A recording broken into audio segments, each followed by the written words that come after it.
Hey guys, welcome back to Lovin Meets. This was a special episode for breast cancer awareness. We were joined by Chelsea Gregory and we were talking about restoring physical health for breast cancer survivors.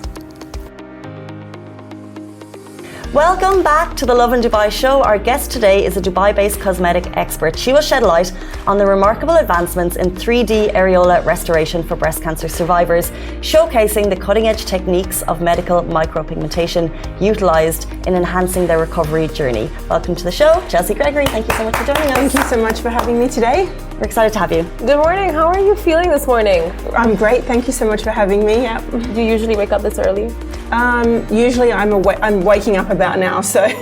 Okay, perfect. So you're a morning person. Yeah, I am. Yeah. We really appreciate you being here. Of course, October is Breast Cancer Awareness Month, and there's so many facets of breast cancer, from checking to the recovery journey that maybe people aren't aware of. And I think that's keenly where we can get your insights, the recovery journey. So if you can give people an insight in areola restoration and who is a candidate for it. Sure. So medical micropigmentation is an advanced technique and it basically restores the aesthetic to the areola where it's been affected by either surgery, through maybe a mastectomy, a breast lift, breast augmentation, and the pigmentation of the areola has been affected. So it's just basically implanting pigment back into the skin and helping, it can be men and women, to kind of put the pieces back together. And who comes to you? So a candidate is really anyone that's been affected, their areola or nipple has been affected through either surgery or it could even be a skin condition. Mm-hmm. But a lot of the cases are breast cancer. So that's usually either mastectomy, lumpectomy, it can be unilateral, bilateral. Sometimes I have cases where I have to match one areola to the other. So how does it work exactly? How do you get the 3D result, and like how do you make sure it's like hyper realistic?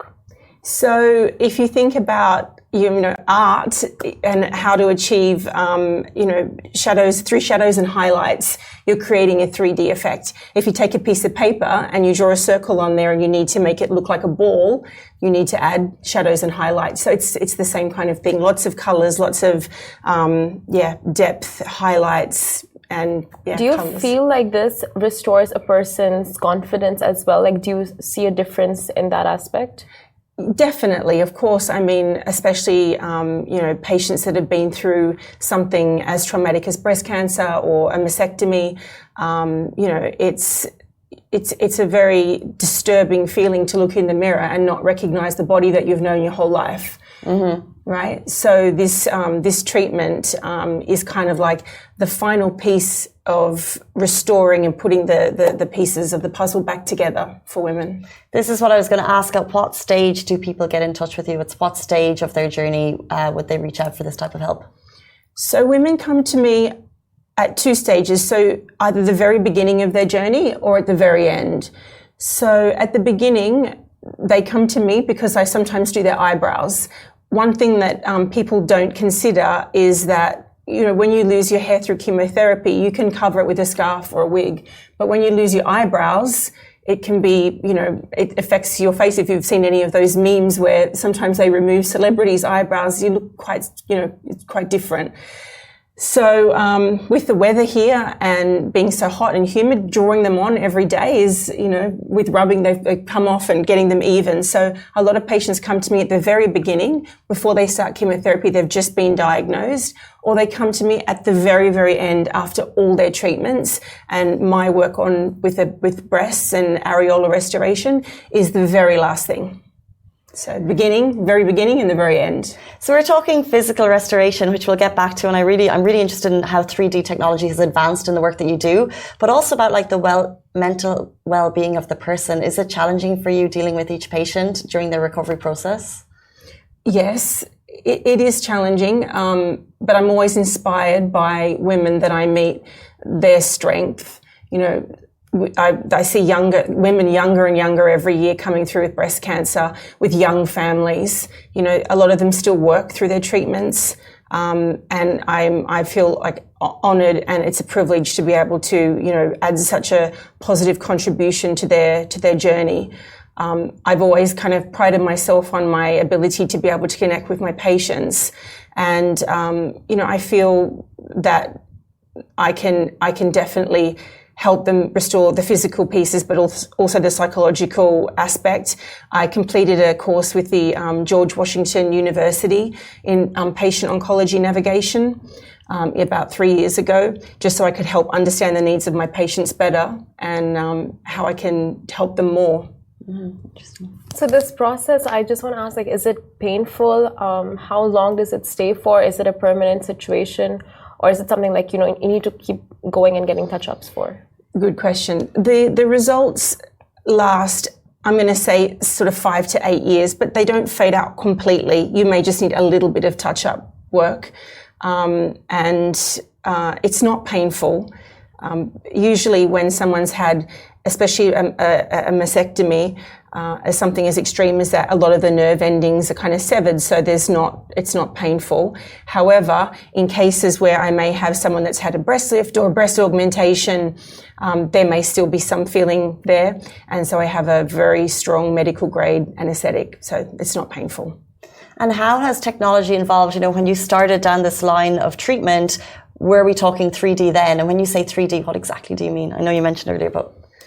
Yeah, so you can imagine, when your areola and nipple is removed, it's just skin there. So the process is, as I said, creating shadows and highlights to make it look 3D. So sometimes it's so hyper realistic that when I show people pictures, they ask me, so are you stitching a new nipple?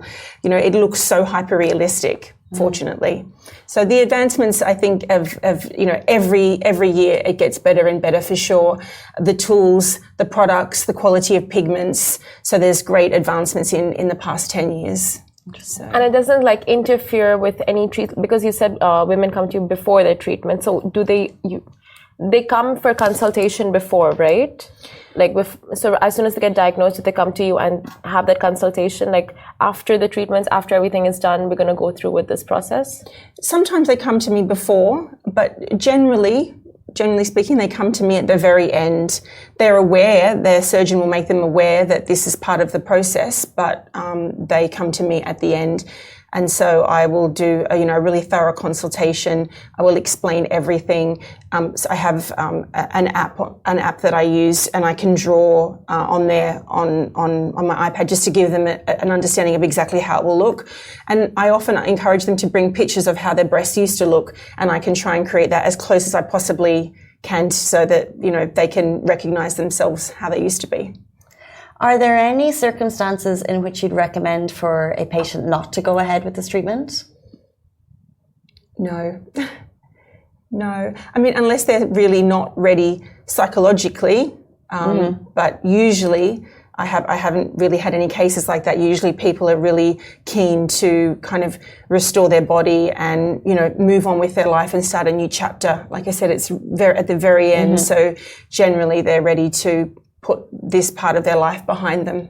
Even if they've had prior surgeries done to their breasts beforehand, it's still okay to get this? Yeah, it's fine, as long as everything is fully healed. So even after the last surgery, usually patients will go through a lumpectomy, and then they have their surgery and either chemotherapy, radiation.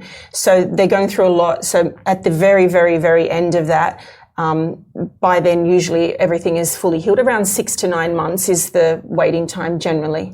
And how common is it for patients, maybe after everything's been through, how common is it for patients to be aware of micro-pigmentation and to go through with it? How do they hear about your work? Is it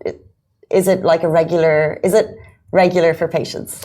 It's really challenging to spread the word about this work, because we can't show images of my work. So it is definitely challenging. I rely heavily on, number one, word of mouth. Number two, surgeons.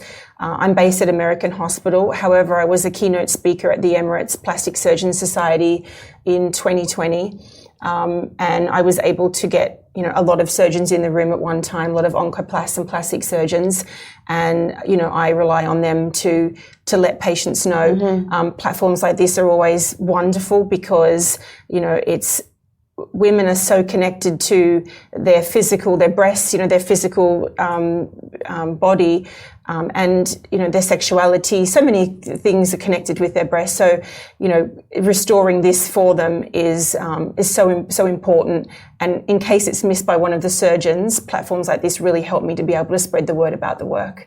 You've been in this field for a very long time, like 20 years. So can you tell me, like, what were some of the most difficult aspects that come with this job? Like even dealing with a patient or like personally, like, do you have any? I guess, it's something that you're always perfecting your craft. It's, you have to be artistic, you have to have a great attention to detail, and you have to have technical ability. So it's something that it's not easy. It's like anything that, you want to be good at, you have to work hard at it. So that's definitely something that I'm always working on being better.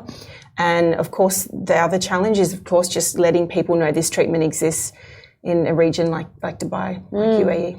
Speaking on the attention to detail and the intricacy of your work, when you started on the medical route, did you know that you were would go down a route of needing to be an artist as well as a surgeon? Yes, I did. And I think that